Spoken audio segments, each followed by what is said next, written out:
7 रूपों में भगवान ने बताया कि नारी शक्ति सम्मानीय शक्ति है, क्योंकि नारी शक्ति ने इस संसार को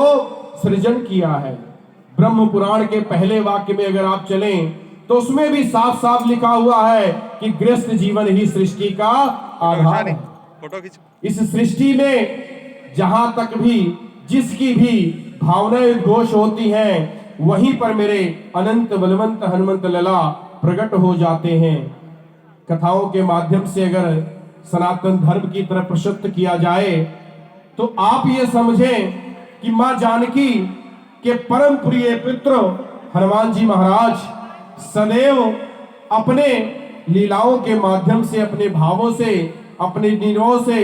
इस बात को प्रशस्त करते रहते हैं कि जब कभी कहीं भी नारी शक्ति का आवाहन किया गया, नारी का सम्मान किया गया, नारियों ने सनातन धर्म में अपना जौहर दिखाया, नारियों ने धर्म की रक्षा के लिए अपना सर्वस्व बलिदान दिया, ये नारियां ही हैं जिन्होंने इस सृष्टि को सृजन करने के लिए अपने भावों में अपने प्रशस्त को बनाए रखा है। हमारे रामचरितमानस की बात कर लें, अगर हमारे नारायण की बात कर लें, तो वैकुंठ धाम के निवासी परमपिता परमेश्वर दीनबंधु दीनानाथ इष्ट नारायण भगवान हमें जब कभी भी अपनी मावकता में देखते हैं तो सदैव मां लक्ष्मी के साथ में, मां भगवती के साथ में होते हैं। और इसीलिए शायद उनके भावों को, उनके स्मृति में कहा गया है कि जहां कहीं भी नारायण होंगे वहां लक्ष्मी होंगी, जहां राधा होंगे वहां कृष्ण होंगे, जहां सीता होंगे वहां राम होंगे, और जहां सीता वहां राम वहां मेरे हनुमान जी भी होंगे।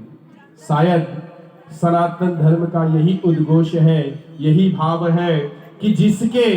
मनोभाव में, जिसके भावों में, अनंत भावों में, परिक्रमाओं में रहते हुए हम भगवत शरणागत होते हैं, हमारा तन मन बुद्धि भाव वेग सब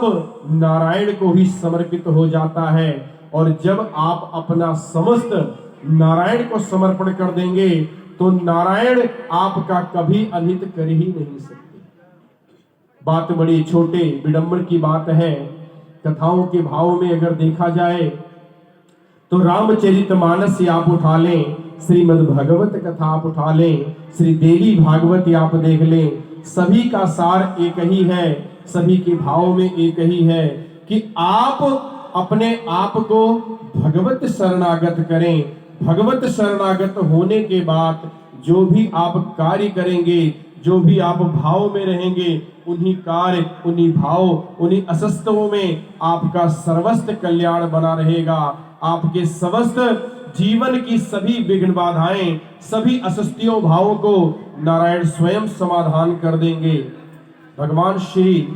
हनुमान जी के 8 गुणों में, 9 निधियों में अगर कोई बात आती है तो जो परमपिता परमेश्वर दीनबंधु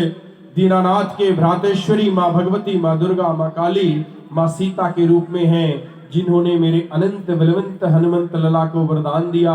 अष्ट सिद्ध नवनिधि के दाता, अस्वर दीन जानकी माता, 8 सिद्धियों को, 9 निधियों को प्राप्त करने वाले हनुमान जी की इस कलयुग में, इस भावों में, इस सशस्त्र में सदैव उद्घोष बना रहा है।